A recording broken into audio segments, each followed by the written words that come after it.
Ese wabyumva ute ndamutse nkubwiye ko intsinzi atari ibitangaza?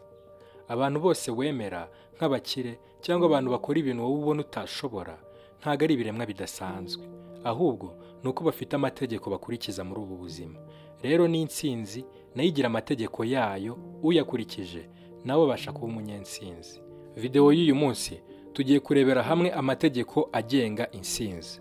Nawe ukurikiye iki kiganiro numara kuyamenya ntabwo uri buze gusubira inyuma, kuko nawe uri buze guhitamo gukurikiza no mategeko nimba wifuza kuba umunyentsinzi mu buzima bwawe koko. Wowe neza amatwi ngo ikaze mu isi y'abagabo. Reba hasi nimba warakoze subscribe kugira ngo utazajya ucikwa n'ibiganiro byiza nk'ibi ngibi kandi bizana impinduka mu buzima bwawe. Dore itegeko rya mbere: jya wita ku bintu. Ubundi bivugwa yuko iyo utazi iyo ujya ntujya umenya naho urugendo rwawe ruzarangirira. Ubundi buri nkuru yose ya success wumva mu matwi yawe yatangiranye inzozi zifatika kandi zisobanutse.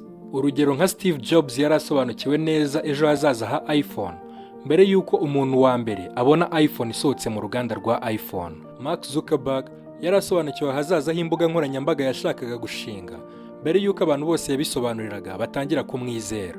Aba bose nta wizeye ko intsinzi izaza, ahubwo bo bahisemo gutsinda. Nawe neza amatwi warekera kwizera ko intsinzi izaza, ahubwo gutsinda bikaba amahitamo yawe. Dore icyo wakora: tangira wandike intego zawe mu buzima, nurangiza uharanire kuzigira impamo.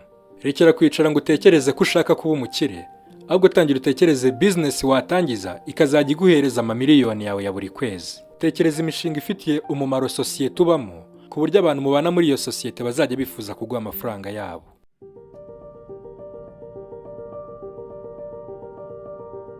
Itegeko rya kabiri: iga gukomera.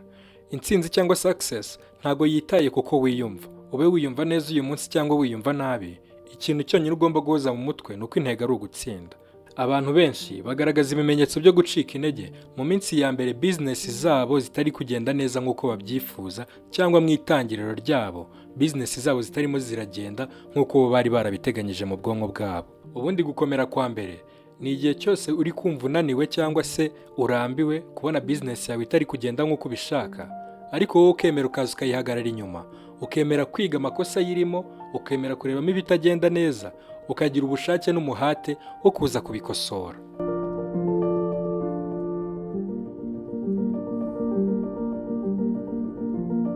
Itegeko rya gatatu: iga guhozaho. Reka nkwibira ibanga, ntabwo kuba successful bisaba ngo ufite igishoro gihagije muri business ushaka gutangiza, cyangwa se ngo ufite ubumenyi bwuzuye buhagije ku bintu wifuza gukora. Ahubwo hera kuri ubwo bumenyi bukeya ufite cyangwa kuri icyo gishoro gitoya ufite, ubundi ugenda ukikoresha gake gakeya.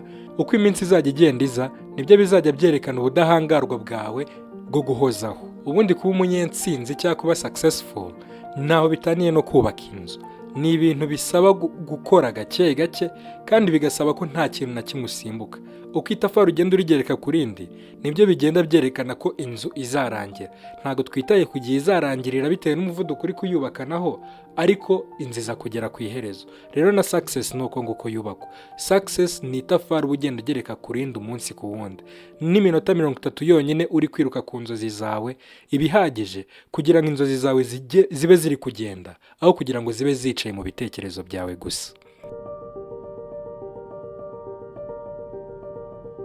Itegeko rya kane: noza uruziga rwawe. Ubundi mu Kinyarwanda baravuga ngo ihene mbi ntawe uyizirikaho inzizi iri. Uyu mugani bawuvugaga baganisha ku myitwarire, ariko ubu ngubu nanjye reka nkugarure kuganisha ku bukungu. Nimba wifuza kuba umunyentsinzi, cyane cyane ukaba wifuza gutsinda ubukene, tangira ugendane nabo muhuje inyota. Nudakora ubugenzuzi ku bantu mugendana, abangaba nibo bonyine bazatuma uhora hasi, uhora utagira iterambere mu mutwe wawe, ndetse n'ubuzima bwawe bukarangwa no kutageramo impinduka.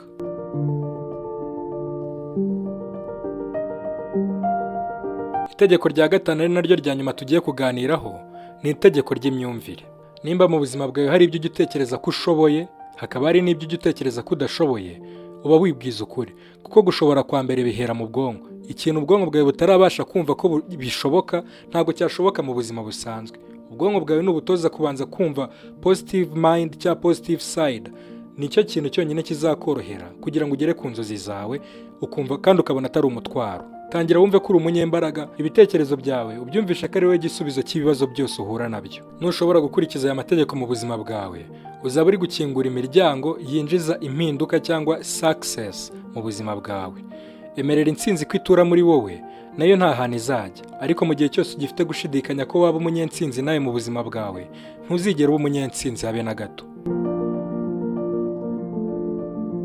Nimba iki kiganiro kigufashije, ni ikimenyetso cyerekana yuko ukeneye kumva ibindi biganiro biri munsi, ukanze kuri iyo link twashyize muri description. Kora subscribe kugira ngo uzajye uba mu ba mbere bazajya babana natwe mu gihe cyose twa uploadinze indi video mu kiganiro Isi y'Abagabo. Ciao ciao.